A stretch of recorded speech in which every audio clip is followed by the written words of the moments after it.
ao niệm mà đài à ôi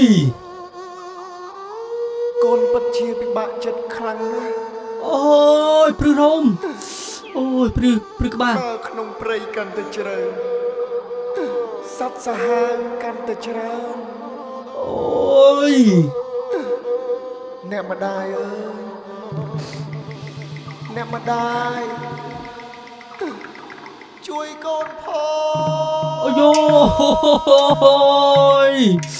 ôi ôi ba con là đáp à cái introในบทចម្រៀងរបស់គាត់ហើយខ្ញុំមានអារម្មណ៍ថាចង់ហូរទឹកភ្នែកដុំហើយបាទអ្នកទាំងអស់គ្នាសួស្តីអ្នកទាំងអស់គ្នាសូមស្វាគមន៍មកកាន់វីដេអូថ្មីនៅក្នុងវីដេអូនេះខ្ញុំមកធ្វើការ reaction ទៅលើបទចម្រៀងថ្មីរបស់វណ្ណដាដែលគាត់ទម្លាក់មួយអាល់ប៊ុមតែម្ដងហើយបទនេះផងដែរគឺជាបទទី1នៃអាល់ប៊ុមត្រីវិស័យ3របស់គាត់បទនេះគឺមានចំណងជើងថាលខោនបាសាក់អូខេចង់ដឹងរសជាតិយ៉ាងណាតោះ let's go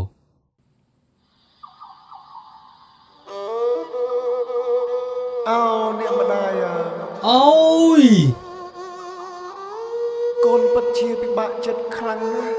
ôi prư rôm ôi prư các bạn នៅក្នុងព្រៃកាន់តែច្រើនសត្វសាហាវកាន់តែច្រើន ôi អ្នកម្ដាយអើយអ្នកម្ដាយជួយកូនផង ôi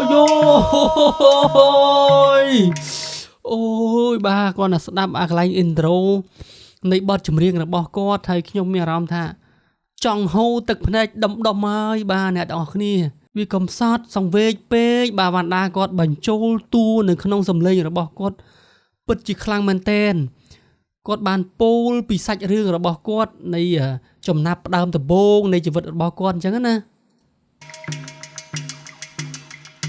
ត្រីវិស័យខូចអស់ហើយ ត្រីវិស័យខូច ធ្វើមិនដេចទៅដល់សវណ្ណភូមិ អូ ទេវតាអើយទេវតា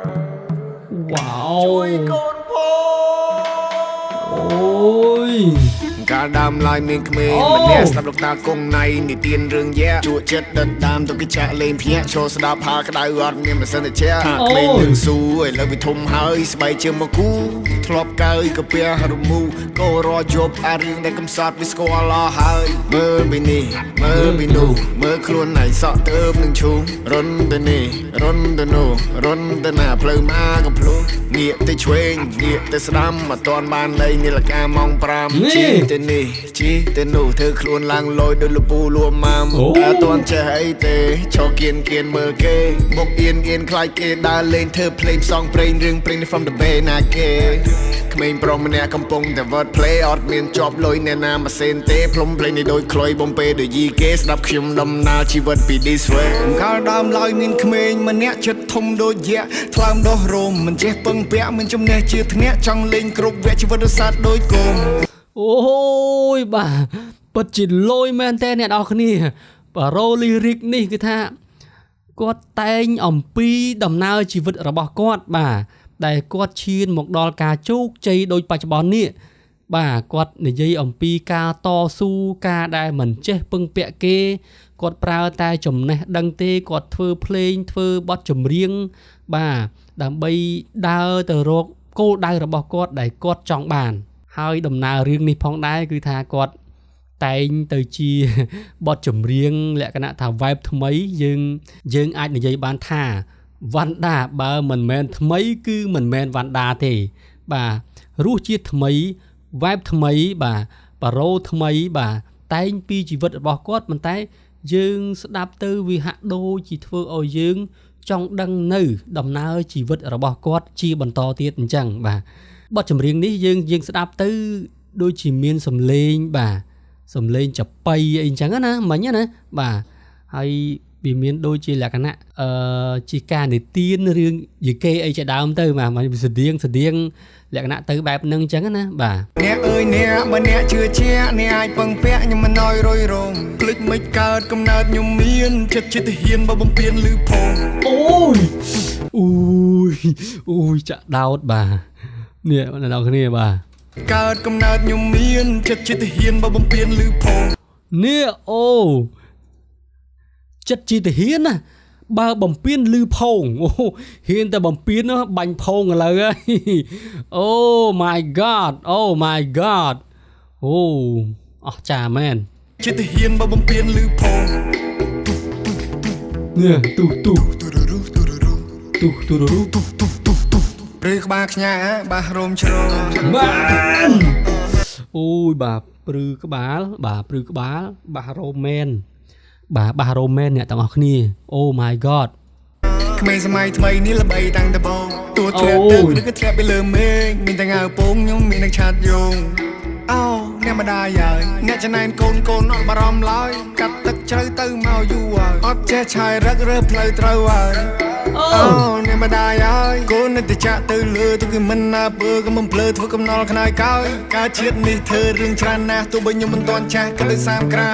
Hold up អូយ Jelly King Kong ពេលតែខាងbên my chest បលពីងផងមានដងកលេសឆែមិនធ្វើឲ្យតែរូបពីដៃមិនសិននិយាយតែមានដំណើរចាប់ផ្ដើមពីលេខ0គ្មានអ្នកណាគេចង់មកចិត្តមកតែខ្លួនមួយយកក្តីសម័យយកទៅគិតអត់ឃ្លានកាពះរៀបនឹងក្រៀមស្វិតស្រេចឃ្លានចង់ចេះចង់ស្គាល់ឆាជីវិតជិះកាត់ភ្លៀងឡើងជ្រៀងសុចរិតមកដល់សពថ្ងៃនេះមនុស្សរោមចិត្ត កាលដើមឡើយមានក្មេងម្នាក់ស្ដាប់លោកតាគង់ណៃនិទានរឿងយ៉ាជក់ចិត្តដិតដាមទៅគេចាក់លេងភ្ញាក់ចូលស្ដាប់ហាក្តៅអត់មានម៉ាស៊ីនជាថាក្មេងនឹងស៊ូឥឡូវវាធំហើយស្បែកជើងមកគូធ្លាប់កើយកាពះរមូ អូមានន័យថាគាត់ធ្លាប់យកស្បែកជើងទៅកើយលើក្បាលបងប្អូនណាគឺជាមនុស្សគេហៅថាក្មេងកំសត់ក្មេងតស៊ូអញ្ចឹងណាបាទដេកក្នុងព្រៃឬមួយក៏ដេកនៅតាមទីដែលគ្មានជំរកច្បាស់លាស់អញ្ចឹង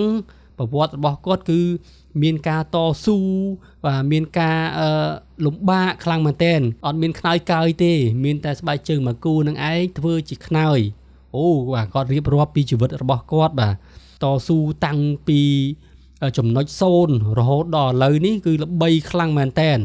បាទមនុស្សរោមអែមនុស្សរោមអែមើលទៅរុយហើយបាទមនុស្សរោមបាទដូចវងគោដូចគេហៅថាឃ្មុំរោមសម្បុករបស់វាអញ្ចឹងណាបាទ គោរយប់អារីដែលកំសត់ពីស្គាល់អស់ហើយមើលពីនេះមើលពីនោះមើលខ្លួនណៃសក់ធើបនឹងឈូរុនទៅនេះរុនទៅនោះរុនទៅណាផ្លូវមកកំភ្លុះងាកទៅឆ្វេងងាកទៅស្ដាំមកតាន់បាននៃនាឡិកាម៉ោង5ជិះទៅនេះជិះទៅនោះធ្វើខ្លួនឡើងលយដូចលពូលួមម៉ាំតែតាន់ចេះអីទេឈប់គៀនមើលគេបុកគៀនខ្លាចគេដើរលេងធ្វើភ្លេងផ្សងព្រេងរឿងព្រេង from the bay ណាគេក្មេងប្រុសម្នាក់កំពុងតែវត្តplay អត់មានជាប់លុយអ្នកណាម៉ាស៊ីនទេព្រមព្រៀងដូចខ្លុយបំពេដូចយីគេស្ដាប់ខ្ញុំដំណើរជីវិតពី this way មែនបាទគាត់រៀបរាប់ពីដំណើរជីវិត on this way អូ my god បាទបទនេះ view ច្រើនមែនតើបាទមានអ្នកទស្សនាច្រើនជាងគេបើគិតពីបទដែលគាត់បានទម្លាក់នៅក្នុងថ្ងៃនេះថ្ងៃទី16នេះបាទ10បទអញ្ចឹងបទនេះគឺ view ច្រើនជាងគេបាទមានចំណាប់អារម្មណ៍មានការតាក់ទាញខ្លាំងជាងគេបាទដោយសារស្ដាប់ដំបូងមិញណាបងប្អូន intro ក្បាលបទចម្រៀងរបស់គាត់ណាស្ដាប់ទៅគឺថាឡើងព្រឺរោមហើយមានអារម្មណ៍ថាចង់ស្រក់ទឹកភ្នែកចង់យំអួលដើមកមិនដឹងទេបាទអ្នកនរគ្នាអូបាទវណ្ណដាគាត់ពិតជាឆ្លាតមែនតើអញ្ចឹងបាទ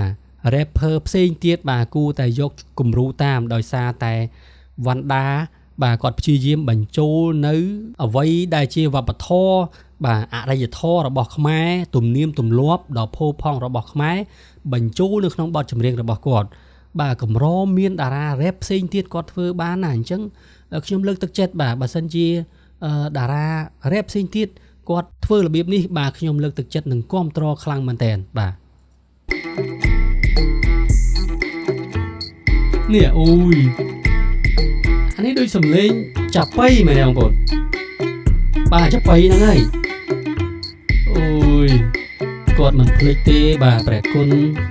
ដ៏ថ្លៃថ្លារបស់លោកតាគង់ណៃ